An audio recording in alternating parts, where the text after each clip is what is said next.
Amados irmãos, graça e paz, boa noite. Nós estamos reunidos no precioso nome do nosso amado Senhor Jesus Cristo. Nós vamos abrir então nossas Bíblias, inicialmente no livro de Filipenses, capítulo 2. Filipenses, capítulo 2, aqui vamos ler uma porção do versículo 6 ao 11.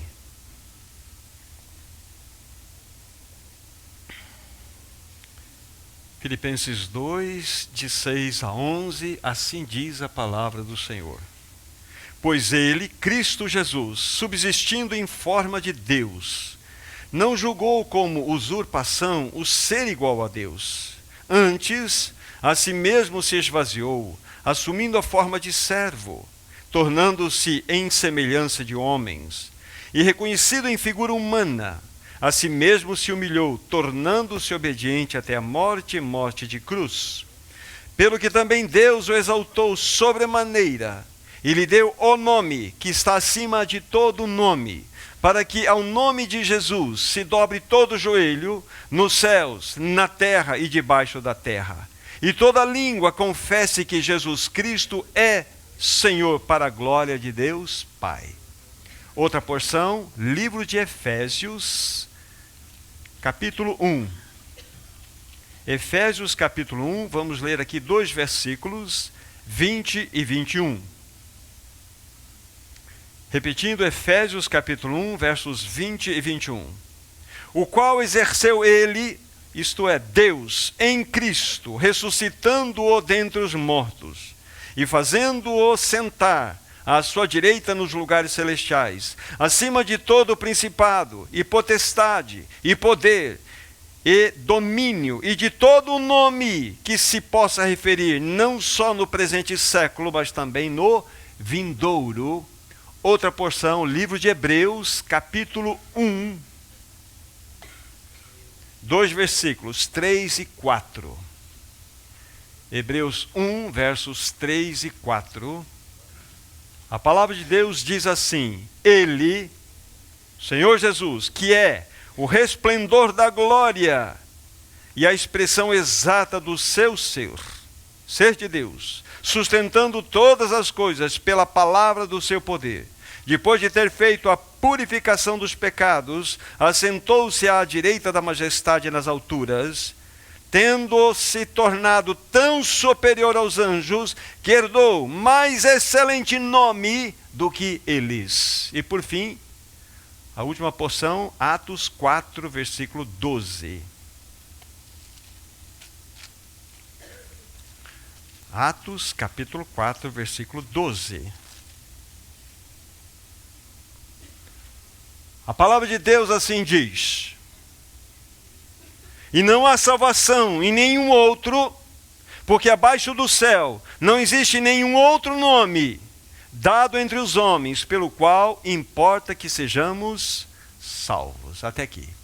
Queridos irmãos, olhando para a primeira porção que nós lemos, que foi o livro de Filipenses, nós entendemos que o Espírito Santo escolheu a dedo essa porção, para que ele pudesse trazer luz ao nosso coração, compreensão, revelação da divindade de Cristo, do seu esvaziamento, da sua humilhação e também da sua exaltação. O que nós percebemos na primeira leitura feita, Filipenses no capítulo 2, já fizemos a leitura, é que logo nos primeiros versos nós conseguimos detectar o primeiro passo de amor do Senhor Jesus Cristo em direção a nós pecadores, para que nós pudéssemos ser salvos. A palavra de Deus vai dizer, já fizemos a leitura, que ele a si mesmo se humilhou, tornando-se obediente até a morte e morte de cruz. Mas quando nós olhamos assim, colocando os olhos mais abertos para toda aquela porção, são 6 versos apenas que nós lemos. Como que o Espírito Santo conseguiu concentrar tanta realidade, tanta beleza, como nessa porção? Porque nessa porção nós temos uma descrição maravilhosa. Fala-nos completamente, é como se a lente aumentasse e trouxesse a revelação de Cristo Jesus, quanto à sua deidade, quanto à sua pré-existência, quanto à sua igualdade com o Pai, com a sua encarnação, com a sua perfeita humanidade, com o seu sublime ato de autoesvaziamento e também da sua gloriosa manifestação de exaltação. Quando nós lemos Filipenses, aquela primeira porção que nós mencionamos para vocês, nós vemos que a porção começa com glória e termina com glória. É lindo demais quando nós observamos nessa perspectiva. Voltem lá para Filipenses, que eu vou usar um pouquinho dos versos que nós já consideramos, e vocês vão entender para onde o Espírito irá nos levar. Quero levantar uma pergunta para vocês enquanto vocês voltem lá em Filipenses no capítulo 2, do versículo 6 em diante, onde nós fizemos a leitura. No versículo 9 tem pelo que também Deus o exaltou. Essa expressão pelo que também significa por esta causa, por este motivo, por essa situação acontecida anteriormente, é o fato pelo qual Deus exaltou a Cristo de modo pleno, de sobremaneira elevada, e lhe deu o nome que está acima de todo nome. A pergunta é, por que então o Senhor Jesus Cristo herdou esse nome tão poderoso? Onde podemos ter essa explicação nos versos lidos, versículos 7 e 8. Novamente, coloque os olhos aí no versículo 7 e 8. Vocês vão entender por que o Senhor herdou o mais excelente de todos os nomes, o mais elevado de todos os nomes. E está aqui nessa descrição. Pelo menos 3 motivos eu vou colocar para vocês. Porque no versículo 7 e 8, que eu quero ler novamente, para trazer clareza à mente e luz no coração de vocês, antes a si mesmo se esvaziou, assumindo a forma de servo, tornando-se em semelhança de homens e reconhecido em figura humana, a si mesmo se humilhou, tornando-se obediente até a morte e morte de cruz. Aí vem aquele texto. Por causa disso, por esse motivo, por essa razão, então Deus vai dar a ele o aspecto da plena exaltação e vai dar um nome. Não é um nome, perdão, é o nome que está acima de todo o nome. Então nós temos 3 motivos claros aqui descritos para que nós possamos considerá-los. Por quê? Ele vai ganhar esse nome tão elevado? É porque aqui nós encontramos a magistral, a sublime demonstração de amor desse Senhor. Wagner, ele veio a este mundo para morrer por você, indigno pecador como eu. Então é a demonstração sublime, plena, majestosa do amor dele por nós. Lembra que eu falei no início? O primeiro passo de amor que o Senhor deu em direção ao Wagner está aqui. Então nós conseguimos detectar. Por que ele ganhou um nome que está acima de todo nome? É porque ele verdadeiramente demonstrou o seu amor de uma maneira magistral. Ele veio a este mundo para morrer por indignos pecadores como eu, como cada um de nós. Mas nós vemos um outro detalhe aqui, pelo qual ele ganhou o nome que está acima de todo nome. Na realidade, nós estamos enxergando aqui nesses 2 versos 7 e 8, o supremo exemplo da plena humildade de Cristo Jesus. Pensem comigo, Isabel, pensa comigo. Aquele que é o Senhor dos senhores, o Rei dos reis, o governador do universo, que tinha adoração de todos os anjos, minha irmã.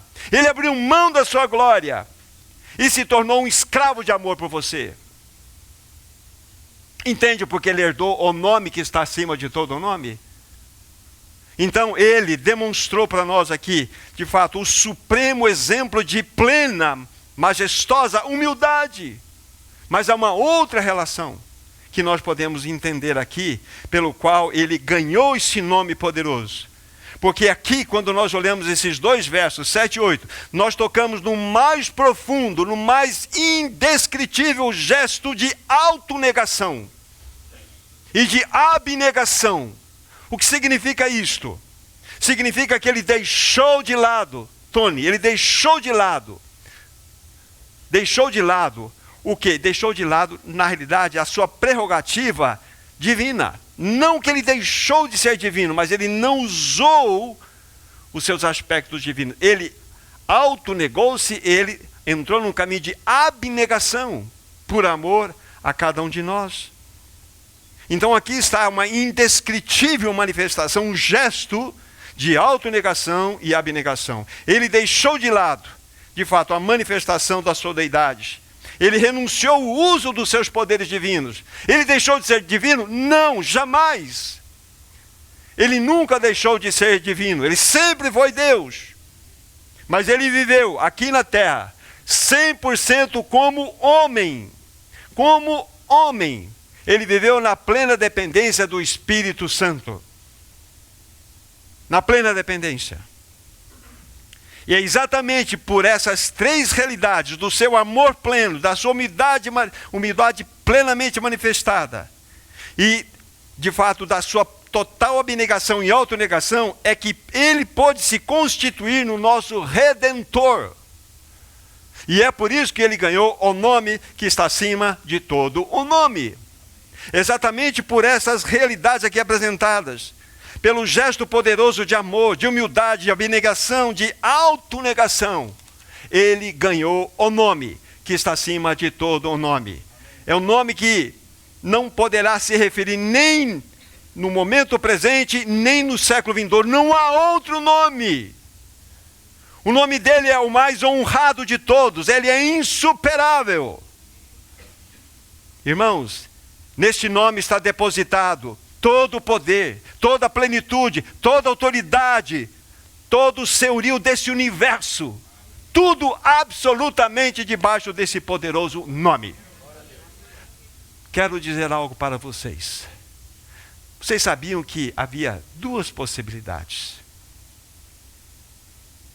Duas possibilidades ou dois caminhos pelos quais Cristo poderia obter o seu poderoso nome. Dois caminhos. O primeiro caminho seria ele utilizando dos seus poderes divinos inerentes. Exemplo, vamos pensar no deserto, na tentação. Quando ele ficou 40 dias, a Bíblia fala que ele ficou 40 dias e 40 noites em jejum e teve fome. Aí veio um tentador. E o tentador fala assim: você não é o Filho de Deus? Transforme essas pedras em pães. Ele poderia fazê-lo? Poderia. Ele poderia ter uma padaria de 24 horas funcionando, se ele quisesse. Mas ele o fez? Não. O que o tentador fez? Levou para a cidade santa, levou para o pináculo do templo e disse assim: atira-te daqui para baixo, porque aos teus anjos está ordenado que te guardem. Ele poderia saltar. E uma multidão de anjos poderia fazer com que ele flutuasse como uma pena. Ele não só ganharia toda a Judéia, como todo o Império Romano, o seu nome seria exaltado, elevadíssimo. Ele seria ovacionado, aplaudido. Ele teria um nome poderoso, irmãos. Mas ele escolheu esse caminho? Não, não escolheu, né? Ele tinha o poder inerente nele, a divindade inerente nele. Pense no jardim de Getsêmani. Depois de todo aquele movimento que ele teve diante do Pai. Então, quando ele acaba de orar, ele chama os seus discípulos e fala assim: aí vem o que há de atrair. Aí vem aquela turba.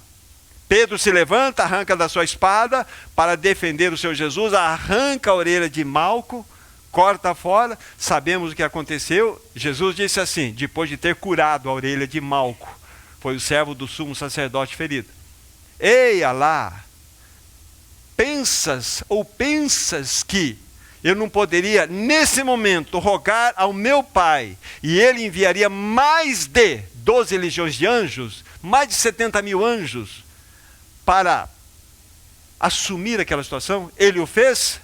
Não fez. Ele não fez. Ele não escolheu esse caminho.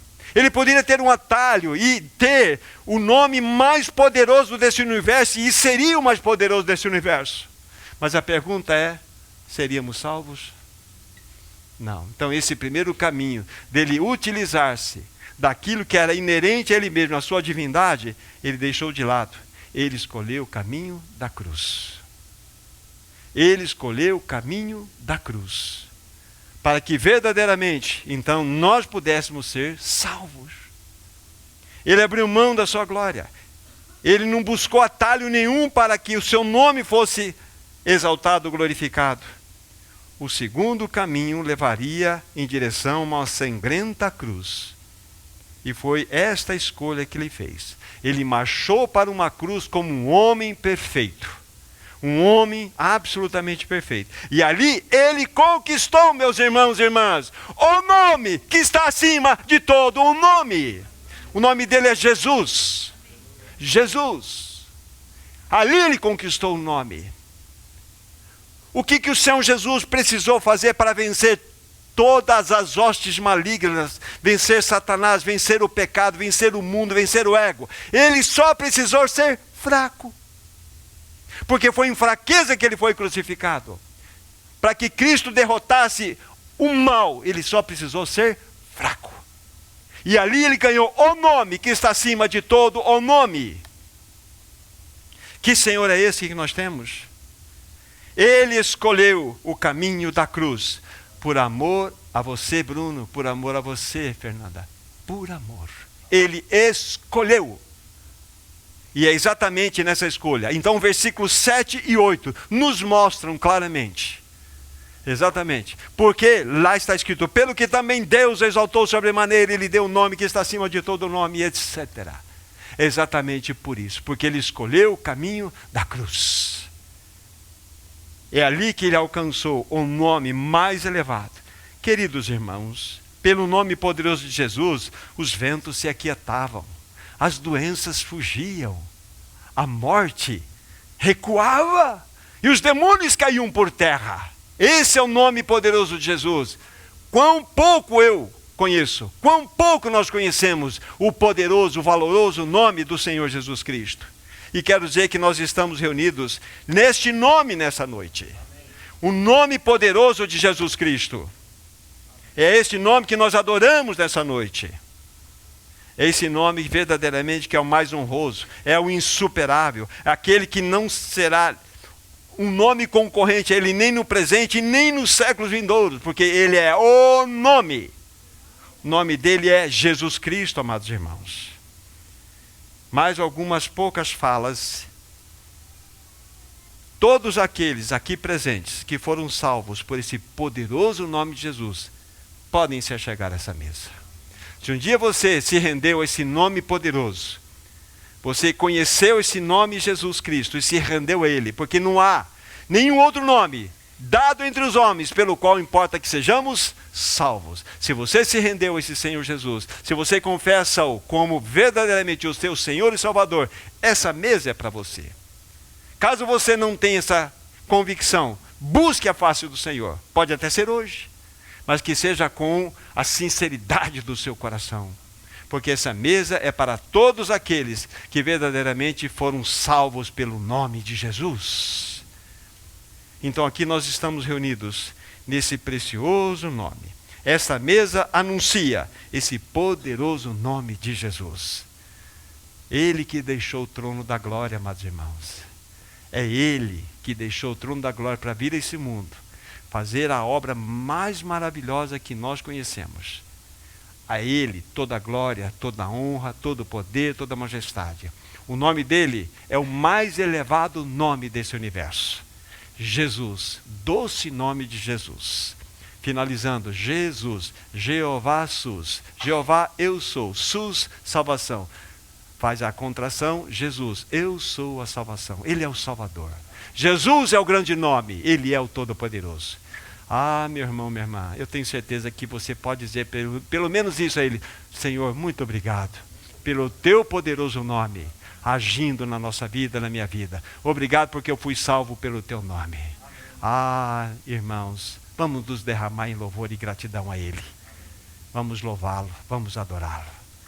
Maravilhoso Senhor Jesus, o Teu nome é magnífico. Teu nome é o mais maravilhoso de todos os nomes. Debaixo do Teu nome encontram-se todas as realidades. Tu és insuperável, amado Senhor. O Teu nome está sobre todo nome.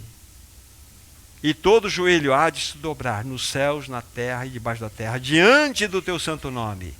E as nossas línguas nessa noite confessam que Tu és Jesus Cristo, o grande Senhor, o detentor de todo nome. Louvado seja o teu nome. Amém, Senhor.